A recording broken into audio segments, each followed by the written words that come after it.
Hay que regresar el poder al pueblo en la mayor extensión posible. Convocar la opinión de las gentes, no para dividir la nación, sino para unirla. Amplia participación, consenso, respeto a las minorías, aún las más distantes del credo del partido dominante, son los pilares de una nueva democracia y las columnas firmes para que el edificio de la misma no sea frágil. Mi padre, el expresidente Misael Pastrana Borrero, escribió estas palabras hace más de 10 años, y hoy vuelvo sobre ellas porque siguen resumiendo el ideal de democracia por el que luchamos y debemos seguir luchando todos los colombianos. Queremos una democracia que una, no una democracia que divida, una democracia de respeto, no de intolerancia, una democracia de participación, no de mera representación, una democracia de consensos, no una de imposiciones.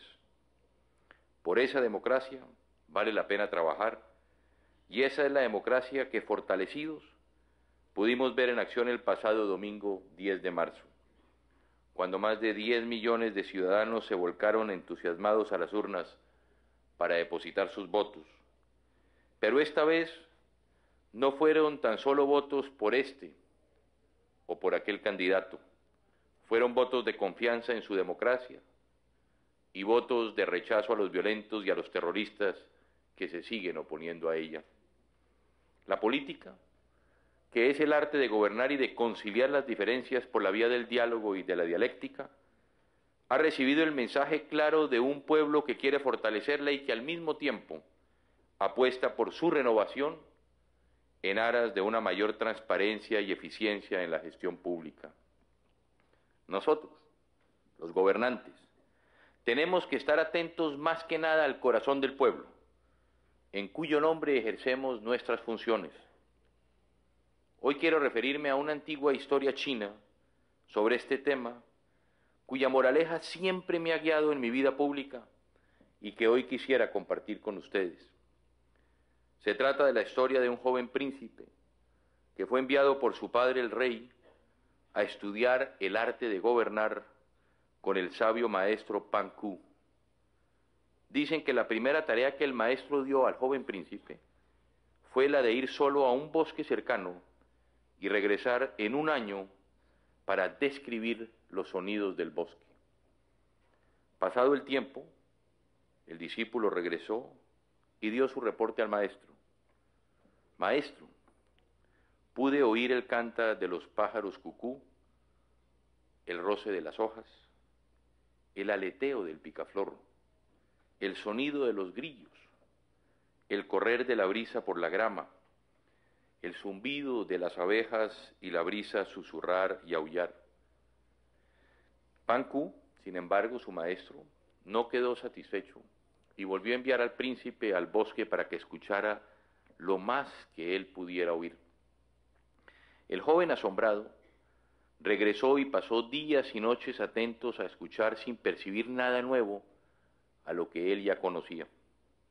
Una mañana, al fin, comenzó a discernir débiles sonidos diferentes a los que había oído antes. Entonces volvió a donde su maestro y le dijo: cuando yo escuché más de cerca, pude oír lo que no se oye, el sonido de las flores cuando se abren, el sonido del sol calentando la tierra y el sonido de la grama bebiendo el rocío manantial. El maestro movió la cabeza en signo de aprobación y le dijo: oír lo inaudible es una disciplina necesaria para ser un buen gobernante.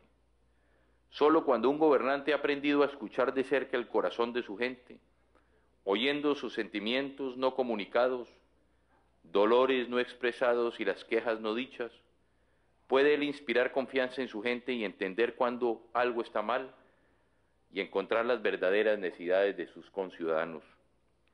La muerte de los estados sobreviene cuando los líderes escuchan solo las palabras superficiales y no penetran profundamente en el alma de la gente para oír sus verdaderas opiniones, sentimientos y deseos.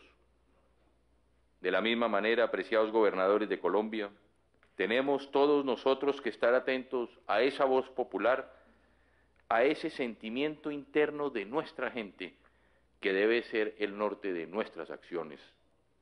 Cuando llegué al gobierno, interpreté el sentimiento nacional que además se había expresado en una votación sin precedentes, el cual pedía buscar la paz a través del diálogo y de la negociación política, y obré de acuerdo con ese sentimiento y con ese mandato.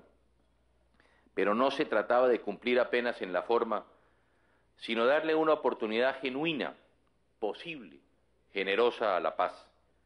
Así lo hice, a costa de incomprensiones y de críticas, pero seguro de que era un camino que teníamos que ofrecer y que era indispensable recorrer. Infortunadamente, como lo ha tenido que sufrir el país, ganaron los guerreristas dentro de las FARC y nos han abocado a una situación de terrorismo que hoy nos exige a todos más que nunca obrar juntos, con vocación de patria, superando esas diferencias que se hacen pequeñas frente al inmenso reto que estamos afrontando como nación. No es la primera vez que nuestro país se enfrenta a la amenaza del terrorismo. Lo hemos vencido antes cuando sufrimos el narcoterrorismo de los carteles de la droga y podemos vencerlo otra vez si obramos como un solo cuerpo, con la solidaridad de defender entre todos la libertad y la democracia que nos legaron los próceres de nuestra independencia. Tal como lo hablamos en la reunión que sostuvimos hace pocas semanas en la Casa de Nariño, este es el momento para actuar unidos y para ponerle grandeza a nuestras acciones.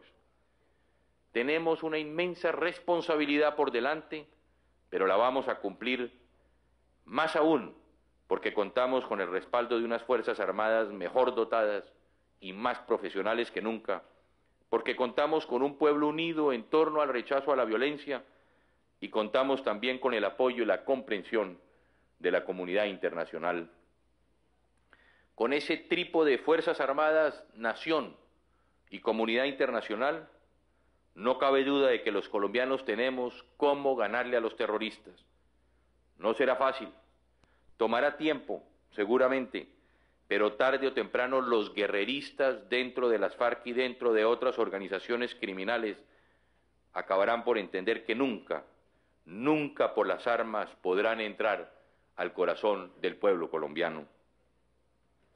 Es bueno reflexionar, sin embargo, ahora que las ideas y las emociones se han asentado sobre el proceso de paz y lo que le deja a Colombia, porque estos 3 años y medio de esfuerzos no han sido en vano para nuestro país. En primer lugar, la derrota política de las FARC, un grupo que despilfarró la opción política que con generosidad le ofreció el pueblo colombiano y que hoy ha perdido el poco respaldo popular que alguna vez creyó tener, gracias a que sus acciones e intenciones han quedado desenmascaradas ante la opinión pública nacional e internacional. En segundo término, se logró una total comprensión por parte de la comunidad internacional sobre el conflicto interno colombiano. Ahora el mundo sabe a conciencia que nuestro conflicto no es una guerra civil, sino, como yo lo he dicho, es una guerra de unos pocos violentos contra la sociedad civil. Ahora el mundo sabe que los que verdaderamente estamos luchando por el pueblo estamos del lado de las instituciones y no del terrorismo, y por ello cada vez recibimos más apoyos y más respaldo por nuestros esfuerzos por la paz y por la democracia. En tercer lugar, algo muy importante sobre lo cual se ha reflexionado poco. El proceso de paz nos ha dejado una importante agenda de trabajo que estamos en la obligación de seguir adelantando, con las FARC o sin las FARC, porque ella, la agenda en la mesa de negociación, contiene los grandes temas y las grandes reformas que necesita debatir el país. La agenda común por el cambio hacia una nueva Colombia, que acordamos en mayo de 1999 con la participación de los diversos sectores de la vida nacional y sobre la cual se surtieron audiencias públicas, importantes discusiones, debe seguir siendo trabajada por los colombianos que sí queremos alcanzar la justicia social desde la democracia y por medios pacíficos. Por ese sendero tenemos que transitar, y de hecho ya lo estamos haciendo, comenzando por el inaplazable tema de la reforma política, que cada día se hace más necesaria y sobre la cual, por fortuna, hoy existe un importante consenso. Ustedes bien lo saben, que esa fue mi bandera electoral y que presenté como presidente de Colombia en 3 oportunidades la reforma política al país, sin que pudiera salir exitosa por los obstáculos de la misma clase política. Hoy más que nunca, y así se quedó claramente demostrado en las pasadas elecciones, la opinión pública está reclamando la realización de esta tarea nacional contra la corrupción y por el fortalecimiento de nuestra democracia. Estamos muy satisfechos por el buen desarrollo de las últimas elecciones, pero no podemos dejar de anotar que éstas sacaron a la luz unas fallas en nuestro sistema político que es urgente solucionar. Por ejemplo, existe una cantidad exagerada de partidos, movimientos y candidatos sin mayores controles o requisitos. Ahora hay 76 organizaciones políticas inscritas y hay más de 50 haciendo fila para poder inscribirse. Aquí cualquiera crea un partido. Y lo que es más grave, desde los partidos otorgan irresponsablemente avales a candidatos que ni siquiera conocen, permitiendo que personas de dudosa procedencia lleguen al Congreso de la República.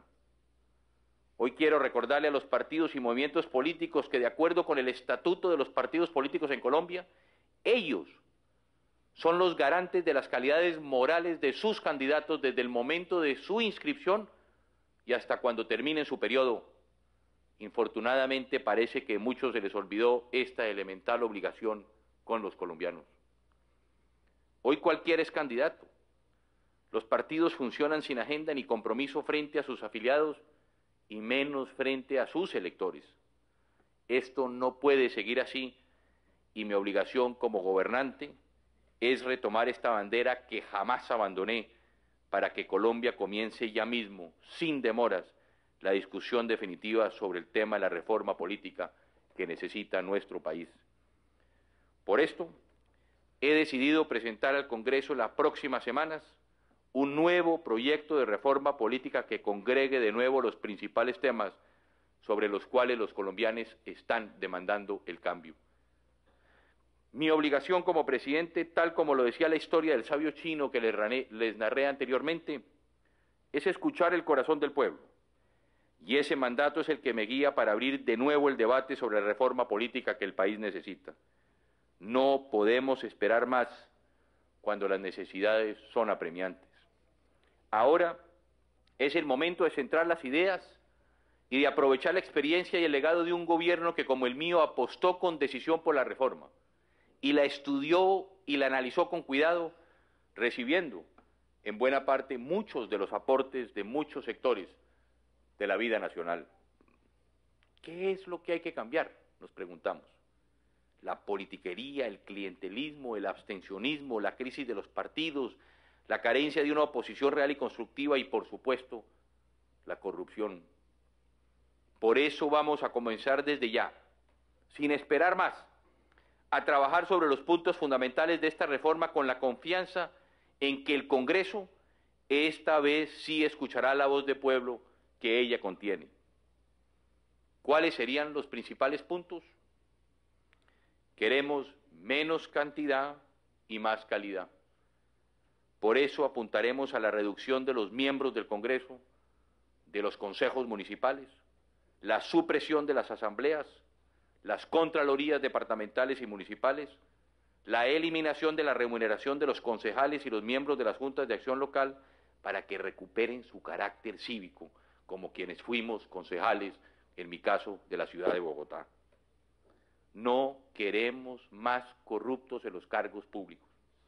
Por eso estableceremos como principio constitucional que los condenados por delito contra el patrimonio público, por enriquecimiento ilícito o tráfico de estupefacientes, no podrán de por vida jamás ser elegidos ni nombrados como servidores ni públicos, ni contratar con el Estado colombiano. Se perderá la investidura por los delitos contra el sufragio, el manejo indebido de recursos del presupuesto, la gestión de nombramientos o la selección de contratistas. Queremos unos partidos fuertes y no más organizaciones con fines exclusivamente electorales. No es posible que se siga presentando esta operación avispa que vivimos en las pasadas elecciones, donde nadie representa a nadie y los partidos avalan listas a diestra y siniestra sin comprometerse con ninguna. Para ello propondremos que cada partido o movimiento político presente una lista única para cada elección y que se organicen internamente de forma democrática.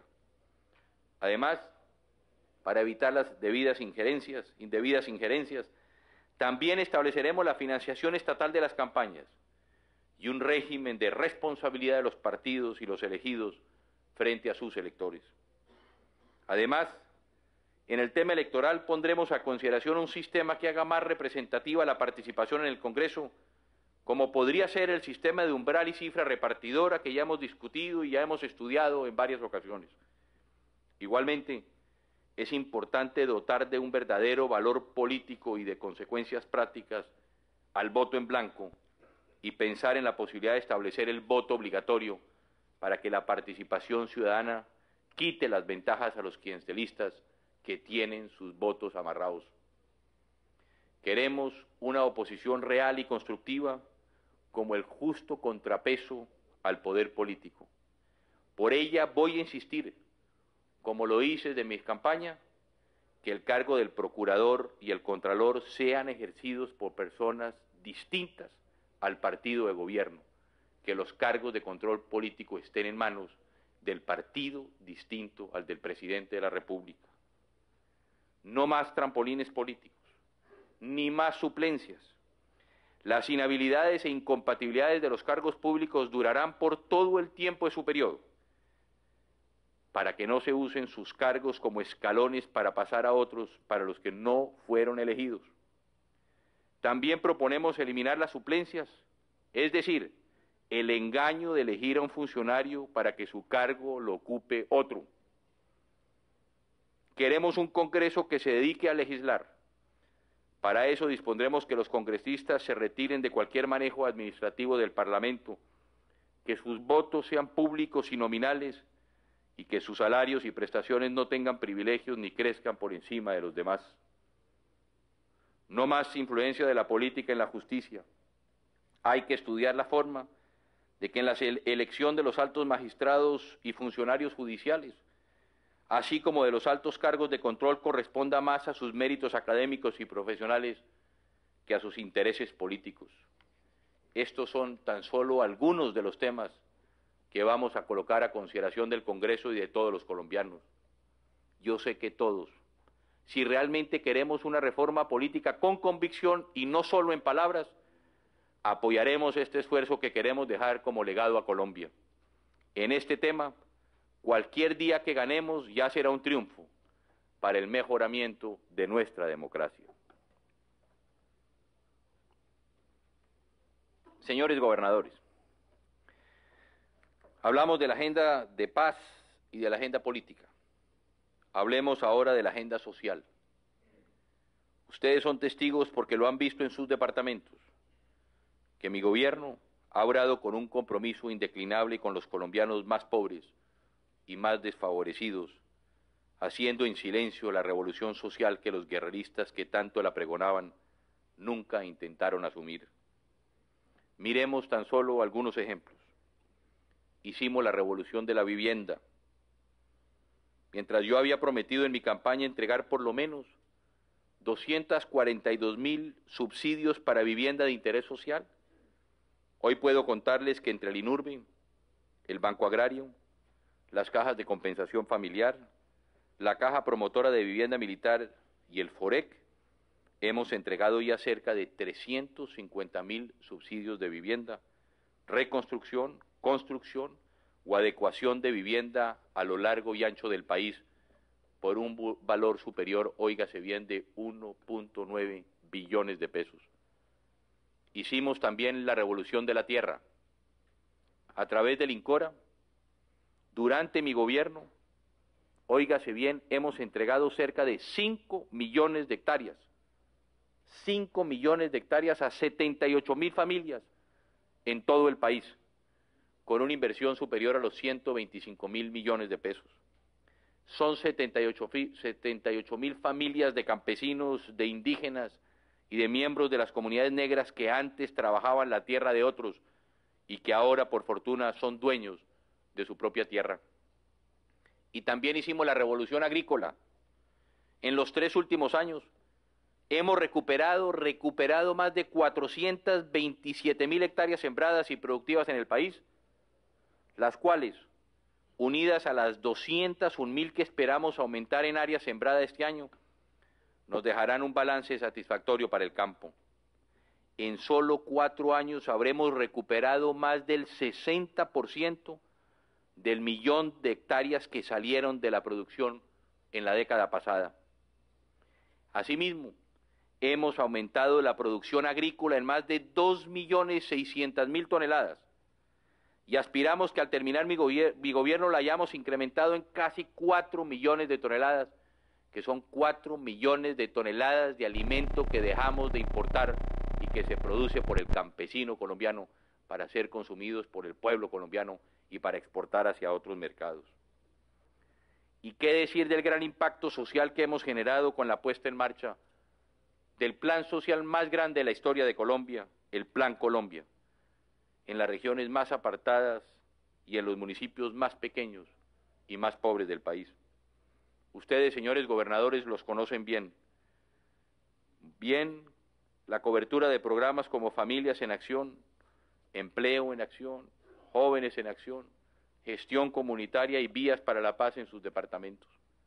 En todos ellos mi gobierno dejará invertido más de 1 billón de pesos, representado en nuevos empleos, vivienda, carreteras, educación, en programas sociales que van a beneficiar a más de 2 millones de colombianos de los sectores más pobres y más necesitados de nuestro país.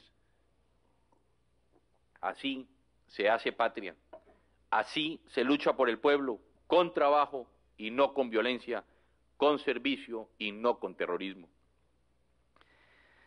Apreciados amigos gobernadores de Colombia, la administración que me honro en presidir entra en su recta final de trabajo, la de los últimos 5 meses del cuatrenio institucional, con el firme propósito de consolidar las múltiples acciones adelantadas durante los 3 primeros años y medio, dejando a la próxima administración y a las nuevas generaciones un legado de responsabilidad. Si en un campo hemos trabajado con ahínco ha sido en el de la profundización y la descentralización y el fortalecimiento y saneamiento de la situación financiera de las entidades territoriales. Lo hemos hecho de la mano de las autoridades regionales, con ustedes, señores gobernadores.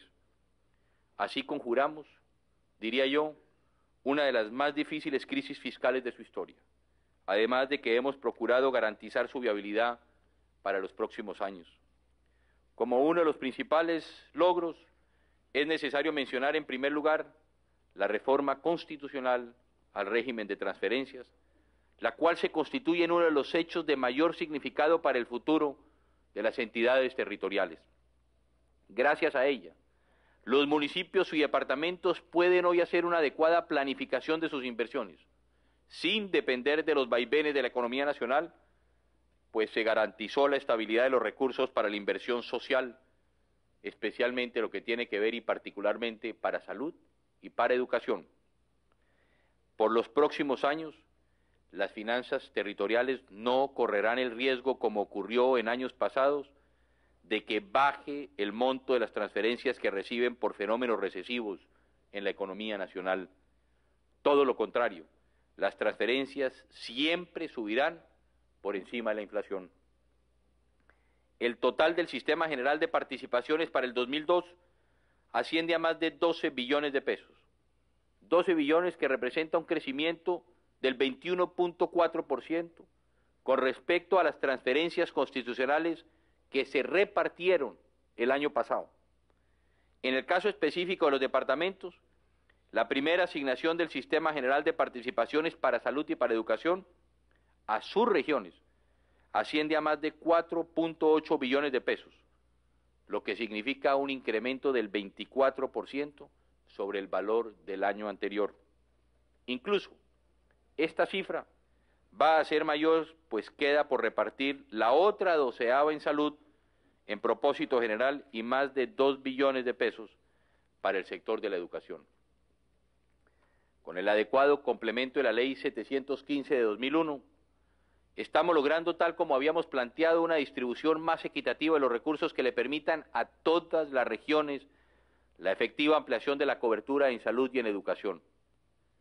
Hoy los convoco para que juntos, a los ministros de Educación, Salud y el Departamento Nacional de Planeación, participen en la reglamentación de la misma a través de la autorizada vocería de la Federación Nacional de Departamentos. Es muy resaltable, por otra parte, que por primera vez en la historia del país, por primera vez hayamos dispuesto el año pasado de 420.000 millones de pesos de los recursos ahorrados en el Fondo de Ahorro y Estabilización Petrolera, el FAEP, que ascendían a más de 660.000 millones de pesos para el pago de la deuda de inversión de los departamentos y municipios no productores de hidrocarburos. A la fecha, del total de más de 200.000 millones de pesos que se han girado por este concepto, más de 165.000 millones han sido para los departamentos.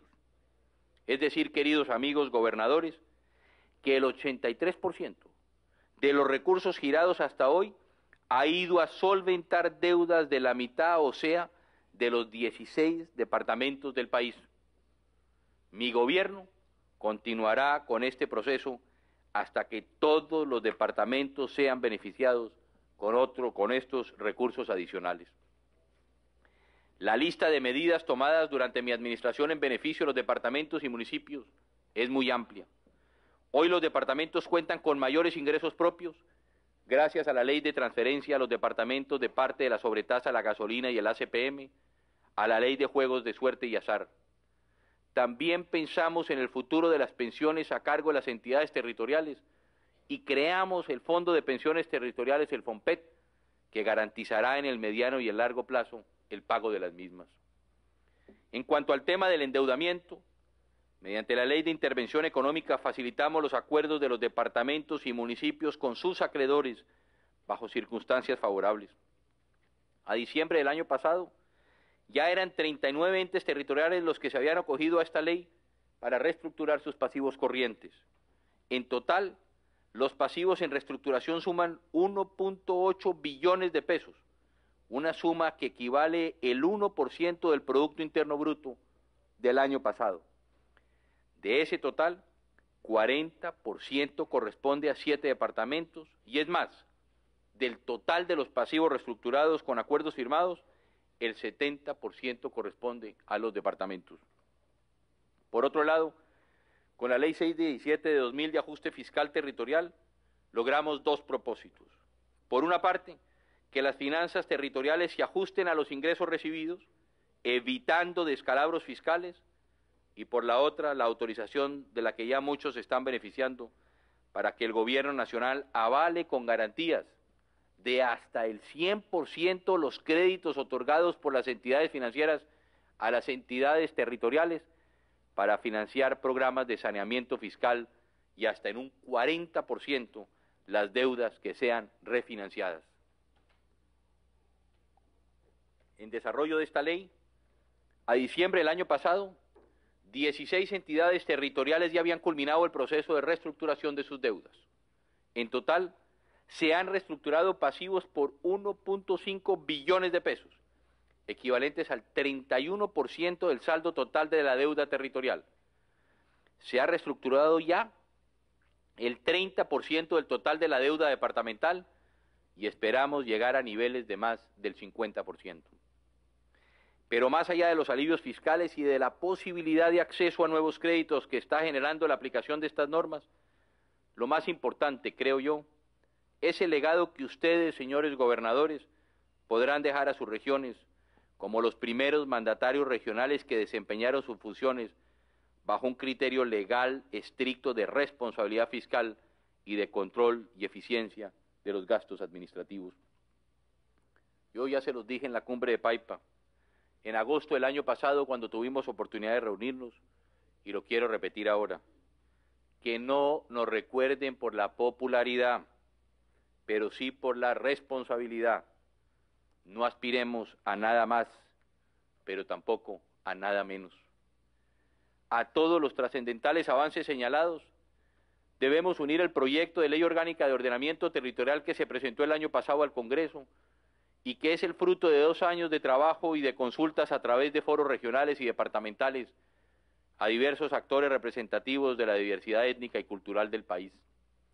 El trámite de esta ley, que desde 1991 ha sido pedida por los entes territoriales como un desarrollo de los principios constitucionales de la descentralización, ha sido un compromiso de mi gobierno que esperamos sacar adelante con el apoyo de todos ustedes. Asimismo, con el fin de seguir contribuyendo al alivio de las dificultades financieras de los departamentos y municipios, cursa también en el legislativo un proyecto de ley dentro del cual se determina que el 70% de los recursos del Fondo Nacional de Regalías que estén siendo administrados por la Dirección General del Tesoro Nacional y que no hayan sido apropiados a diciembre de 31 de 2001 se destinarán en su totalidad y exclusivamente a la financiación de proyectos de inversión dirigidos a cubrir el pasivo pensional de las entidades territoriales a través del FOMPET. Estamos hablando, óigase bien, de cerca de 700.000 millones de pesos que irán a aliviar las deudas por pensiones de las entidades a su cargo. Y por último, en cuanto a iniciativas legislativas, hemos presentado al Congreso un proyecto de Estatuto de Ingresos Territoriales que busca superar el caos normativo y procedimental en materia tributaria, dotando a los departamentos y municipios de un estatuto único y homogéneo, de fácil aplicación que haga más eficaz el recaudo y mejore sus ingresos. Quiero resaltar también el apoyo que hemos dado a las entidades territoriales a través de los recursos del Fondo Nacional de Regalías. Durante los últimos 3 años y medio, hemos entregado más de 1.058.000 millones de pesos para la financiación de 2.440 proyectos de saneamiento básico, redes eléctricas, proyectos viales, culturales y educativos, cubriendo el 81% del total de los municipios de Colombia que presentaron al Fondo Nacional de Regalías proyectos para su consideración. No más el año pasado, tuvimos la cifra récord de 888 proyectos aprobados con asignaciones por más de 469.000 millones de pesos. Vale destacar por último la ejecución del programa Mejor Gestión de los Departamentos, realizados por el Ministerio del Interior, el Departamento Nacional de Planeación, el Ministerio de Hacienda y el Ministerio de Desarrollo, con el apoyo de la Agencia de Cooperación Alemana, la GTZ, en más del 40% de los departamentos del país que así lo han solicitado en temas como el desarrollo de la visión y prospectiva departamental, transparencia, la gobernabilidad y el saneamiento fiscal.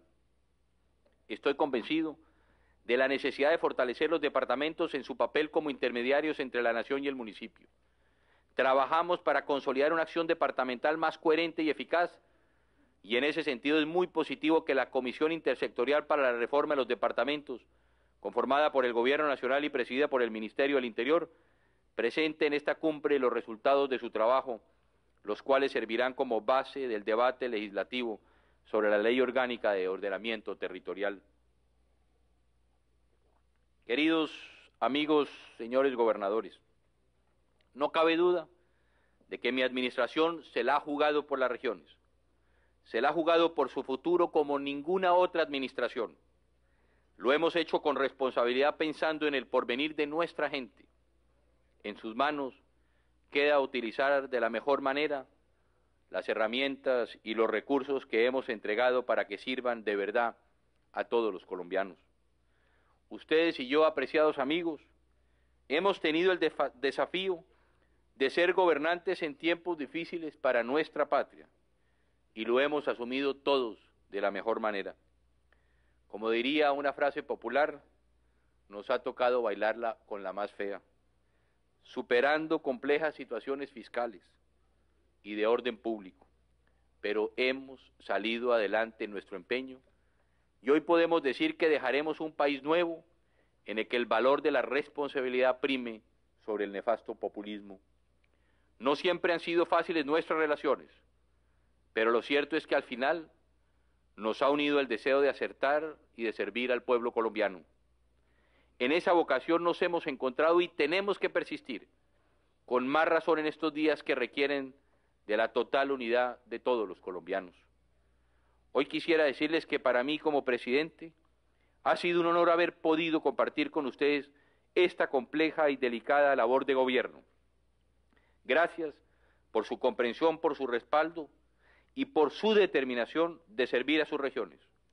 Nos quedan casi 5 meses de trabajo conjunto. Quiera Dios que sean 5 meses para el mejor futuro de Colombia y de las nuevas generaciones. Quiera Dios que sean 5 meses para la paz y para la justicia social. Muchas gracias.